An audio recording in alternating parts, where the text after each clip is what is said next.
کیا آپ جانتے ہیں کہ حضرت محمد کو محبت بھی ہوئی تھی؟ وہ ایک لڑکی سے شادی کرنا چاہتے تھے مگر اس کے باپ نے رسول اللہ کو اپنی بیٹی دینے سے انکار کر دیا۔ یہ ان دنوں کی بات ہے جب ابھی نبوت کا سلسلہ شروع نہیں ہوا۔ اس لڑکی کا نام ام ہانی تھا۔ اس کا ذکر تاریخ اور حدیث کی کتابوں میں بارہا ملتا ہے۔ یہی نہیں، رسول اللہ کے دل میں اس لڑکی سے شادی کرنے کی خواہش اپنی موت تک موجود تھی۔ جوانی میں ان کی شادی اس عورت کے بجائے حضرت خدیجہ سے ہوئی، مگر حضرت خدیجہ کے والد بھی ام ہانی کے والد کی طرح حضرت محمد سے ان کی شادی پر راضی نہیں تھے۔ مگر حضرت خدیجہ نے اپنے والد کو اس شادی پر کیسے راضی کیا، یہ بھی ایک بڑی ہی دلچسپ کہانی ہے، ورنہ حضرت خدیجہ کے معاملے میں بھی ام ہانی والا ہی معاملہ ہو جانا تھا۔ ان دونوں کہانیوں کو جاننے کے لیے اس ویڈیو کو آخر تک ضرور دیکھیں۔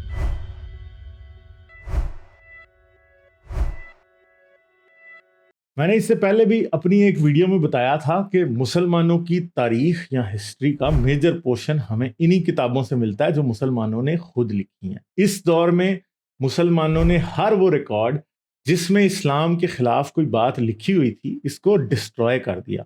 یہی وجہ ہے کہ آج ہمارے پاس مسلمہ کذاب کا لکھا ہوا قرآن، قریش کے لوگوں کی قرآن کے جوابات میں لکھی گئی آیتیں، حضرت محمد کے خلاف لکھی گئی شاعری، یہاں تک کہ پرانے زمانے کے عرب شاعروں کا وہ کلام قرآن کی آیات سے میچ کرتا تھا، ان میں سے کچھ بھی موجود نہیں، کیونکہ یہ سب اسلامی حکمرانوں کے زمانے میں موسٹ پروبلی ڈسٹروائے کیا جا چکا ہے۔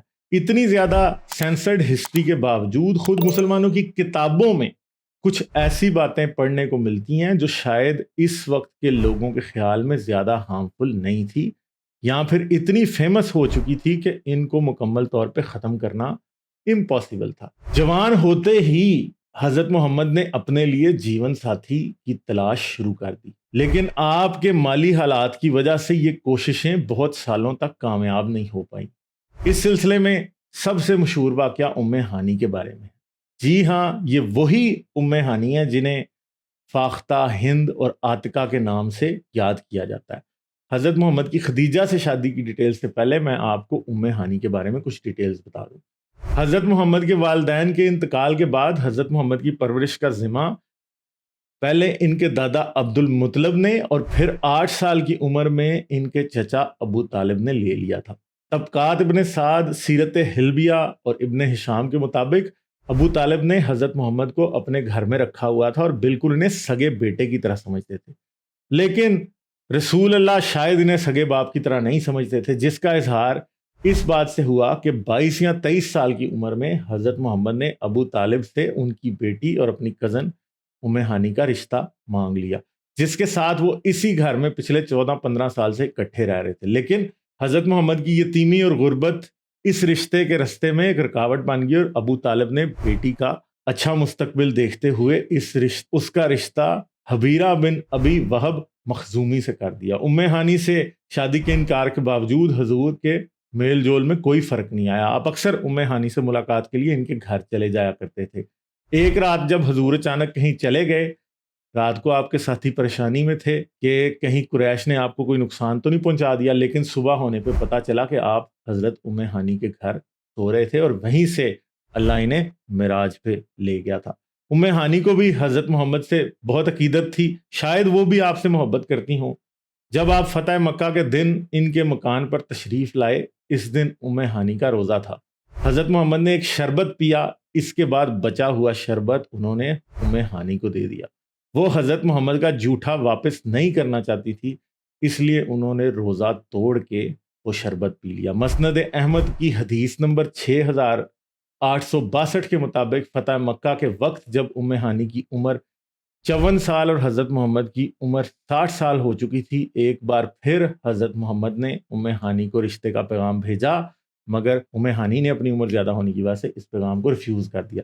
ام ہانی کی حبیرہ سے شادی کے 1 سال بعد جب حضرت محمد کی عمر 25 سال کے قریب تھی تو آپ کی حضرت خدیجہ سے شادی کی پاسبلٹی پیدا ہوگی۔ خدیجہ بن خویلد بن اسد قریش کے خاندان بنو اسد کی ایک رسپیکٹیبل خاتون تھی۔ ان کا پہلا نکاح عتیق بن عائد مخزومی سے ہوا تھا، جس سے کوئی اولاد نہیں تھی۔ اس کے بعد دوسرا نکاح ابو حالہ بن ہند بن نیاش تمیمی سے ہوا تھا۔ ابو حالہ سے خدیجہ کی اولاد کے بارے میں مختلف رائے ہیں۔ زیادہ تر اسکالرز کے مطابق ان کے 3 بیٹے حالہ، طاہر اور ہند پیدا ہوئے تھے۔ جدید دور کے اسکالرز اکثر یہ کہتے پائے جاتے ہیں کہ حضرت محمد کی شادی کے وقت حضرت خدیجہ کی عمر 40 سال تھی، لیکن یہ بات درست معلوم نہیں ہوتی۔ حضرت خدیجہ اور حضرت محمد کی میرٹل لائف ٹوٹل 25 سال رہی۔ کچھ روایات کے مطابق وفات کے وقت حضرت خدیجہ کی عمر 50 سال تھی۔ اس کیلکولیشن کے حساب سے شادی کے وقت حضرت خدیجہ کی عمر 25 سال بنتی ہے۔ ایک اور بات یہ کہ حضرت خدیجہ سے حضرت محمد کی آخری اولاد شادی کے 15 سال بعد پیدا ہوئی تھی۔ اگر شادی کے وقت حضرت خدیجہ کی عمر 40 سال سمجھی جائے تو لاسٹ ڈیلیوری کے وقت ان کی عمر 55 سال بنتی ہے، جو کہ سائنٹیفکلی ماں بننے کی سوٹیبل ایج نہیں ہے، اس لیے اسے ریجیکٹ کیا جا سکتا ہے۔ ابن کثیر کے مطابق حضرت خدیجہ کی حضرت محمد سے شادی 35 سال کی عمر میں ہوئی، جبکہ سیرت حلبیہ میں 25 سال اور 30 سال کی عمر ہونے کا ذکر بھی موجود ہے۔ اسلامی ہسٹری کے مطابق حضرت خدیجہ کے مال و دولت، حسن اور عزت کی وجہ سے آپ کو امیرہ قریش طاہرہ اور خدیجہ الکبریٰ کہا جاتا ہے۔ آپ کی دولت کا یہ حال تھا کہ جب قریش کے ٹریڈ کاروان شام اور یمن جاتے تھے تو آپ کا سامان پورے قبیلہ قریش کے سامان کے برابر ہوتا تھا۔ آپ اپنا کاروبار اپنے ملازموں کے ذریعے کرتی تھی۔ حضرت محمد اس سے پہلے تجارت کا تجربہ حاصل کر چکے تھے، لیکن آپ کا میجر سورس آف انکم بکریاں چرانا تھا۔ اپنے چچا ابو طالب کی سفارش پہ حضرت خدیجہ کے قافلے میں ملازم کی حیثیت سے شامل ہوئے اور قافلے کے ساتھ شام گئے۔ مسلمانوں کی روایت کے مطابق اس قافلے میں موجود حضرت خدیجہ کے غلام میسرہ نے حضرت خدیجہ کے سامنے حضرت محمد کی تعریفیں کی اور اس غلام کی ججمنٹ پر حضرت خدیجہ نے حضرت محمد سے شادی کا فیصلہ کر لیا۔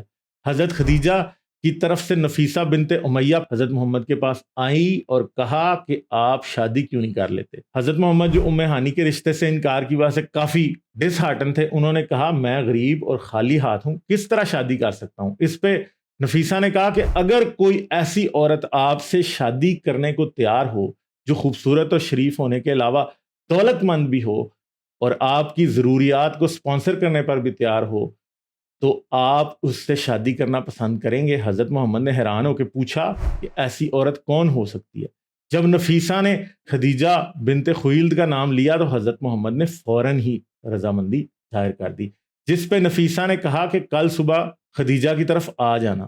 اس طرح حضرت محمد کا نکاح حضرت خدیجہ سے ہونا طے پایا۔ اب لفظ نکاح سے کچھ لوگوں کے ذہن میں کنفیوژن پیدا ہو سکتی ہے اور وہ یہ سوال کر سکتے ہیں کہ حضرت خدیجہ بلکہ اس سے بھی پہلے حضرت عبداللہ اور بی بی آمنہ کا نکاح کس شریعت کے تحت ہوا تھا؟ کیا یہ اسلامی نکاح تھا؟ اس کا جواب بھی ہمیں سیرت کی کتابوں اور احادیث میں مل جاتا ہے۔ صحیح بخاری 5172 کے مطابق اس زمانے کے عرب میں 4 قسم کے نکاح ہوتے تھے، جن میں سے سب سے شریفانہ قسم یہ تھی کہ دلہا اور دلہن اپنے قبیلے کے لوگوں کی موجودگی میں ایک دوسرے کو قبول کر لیتے تھے اور شوہر اپنی بیوی کا مہر مقرر کر دیتا تھا اور اس کے بعد قبیلے کے بڑوں میں سے کوئی شخص یہ اعلان کر دیتا تھا کہ آج کے بعد یہ دونوں میاں بیوی سمجھے جائیں۔ اگر آپ غور کریں تو یہ شادی بالکل ویسا ہی سوشل کانٹریکٹ ہے جیسا کہ آج کی دنیا میں بہت سے سیکولر معاشروں میں پایا جاتا ہے، لیکن اسلامی معاشروں نے اس کانٹریکٹ میں مولوی اور قرآنی آیات کی تلاوت شامل کر دی ہیں۔ کچھ کتابوں کے مطابق حضرت محمد اور حضرت خدیجہ کے نکاح کا اعلان حضرت ابو طالب نے کیا تھا، لیکن کچھ روایات کے مطابق یہ اعلان کرنے والے حضرت خدیجہ کے والد خویلد تھے، جو اس وقت شدید ڈرنک یا ٹنی ہو چکے تھے۔ اس نشے والی بات سے آپ کو حیران نہیں ہونا چاہیے۔ مکہ کے لوگ خوب شراب پیا کرتے تھے، خاص طور پہ کھجور کی بنائی ہوئی شراب جسے نبیذ کہا جاتا ہے بہت پاپولر تھی۔ علامہ زہری کا کہنا ہے کہ نکاح کا اعلان خویلد ابن اسد نے کیا۔ اصل میں خدیجہ کو یقین تھا کہ ان کے والد اس بے جوڑ شادی پہ رضامند نہیں ہوں گے، اس لیے اس دن حضرت خدیجہ نے خویلد کو اتنی شراب پلائی کہ وہ بالکل مست ہو گیا۔ عرب کے رواج کے مطابق باپ اپنی بیٹی کی شادی کے وقت دھاری دار لباس یا سٹرائپڈ ڈریس پہن کے خوشبو لگایا کرتے تھے، لہٰذا خدیجہ نے نشے کی حالت میں اپنے والد کو دھاری دار لباس یا سٹرائپ ڈریس پہنا دیا اور خوشبو بھی لگا دی۔ اس طرح خویلد کی موجودگی میں ہی حضرت محمد سے شادی ہو گئی۔ جب خویلد کا نشہ ٹوٹا اور وہ ہوش میں آیا تو اس نے پوچھا یہ لباس کیسا ہے اور خوشبو کیسی ہے. اس کو بتایا گیا کہ تم نے اپنی بیٹی خدیجہ کی شادی حضرت محمد سے کر دی ہے اور اب تک تو وہ شادی کنسیومیٹ بھی کر چکے ہیں. خلیل شدید ناراض ہوا اور اس نے کہا میں اس یتیم سے خدیجہ کی شادی نہیں کر سکتا. لیکن اب کچھ نہیں ہو سکتا تھا، اس لیے کچھ گرمپینس کے بعد جو ہے وہ صلح ہو گئی اور اس ڈرامیٹک اور فراڈولنٹ طریقے سے حضرت محمد کی شادی حضرت خدیجہ سے طے پائی. عقیدت کی پٹی آنکھوں سے ہٹا کر دیکھا جائے تو اس روایت کی سچائی پر شک کرنے کی کوئی وجہ ہمیں نظر نہیں آتی. ایک عورت جو انتہائی حسین، معزز اور امیر تھی، قریش مکہ میں سے کوئی بھی اس کے ساتھ شادی کرنے کو تیار ہو جاتا. وہ عورت ایک ایسے شیپرڈ یا گڈریے سے شادی کرنا چاہے جو بیوی کو اپنے پاس سے کھلانا تو دور کی بات خود اپنے چچا پر ڈیپینڈنٹ تھا، جس کے اپنے چچا نے بھی اپنی بیٹی کا رشتہ اس شخص کو دینے سے انکار کر دیا تھا. اس آدمی سے اتنی رسپیکٹیبل عورت شادی کرنا چاہے تو اس کے باپ کا غصے میں آنا کوئی عجیب بات نہیں لگتی. حضرت محمد نے پوری زندگی سوائے بکریاں چرانے کے اور چند بار قافلوں کے ساتھ تجارتی سفر کرنے کے علاوہ کوئی کام نہیں کیا تھا. شادی سے پہلے حضرت محمد چچا کے گھر رہتے تھے اور شادی کے بعد گھر داماد بن گئے اور حضرت خدیجہ کی وفات تک آپ کا سارا خرچہ حضرت خدیجہ نے ہی اٹھایا. حضرت خدیجہ پر مکمل طور پر فائنینشلی ڈیپینڈنٹ ہونے کی وجہ سے آپ نے ان کی زندگی میں دوسری شادی کے بارے میں بالکل بھی نہیں سوچا. حالانکہ ایک سے زیادہ بیویاں رکھنا مکہ میں ایک عام سی بات تھی، لیکن زیادہ شادیوں والا شوق آپ نے حضرت خدیجہ کے انتقال کے بعد بھرپور طریقے سے پورا کیا. جس طرح اسلامی شریعت نافذ نہ ہونے کی وجہ سے حضرت خدیجہ کا نکاح اسلام کے مطابق نہیں تھا، اسی طرح انتقال کے بعد نماز جنازہ بھی شاید ادا نہیں کی جا سکی. اس ویڈیو میں کچھ ایسے حقائق ہیں جو مسلمانوں کو تھوڑے تلخ محسوس ہو سکتے ہیں، لیکن یہ باتیں میں اپنی طرف سے نہیں کر رہا. یہ سب باتیں ان کی اپنی کتابوں میں لکھی ہوئی ہیں جن کے ریفرنس ڈسکرپشن میں ڈال دیے گئے ہیں.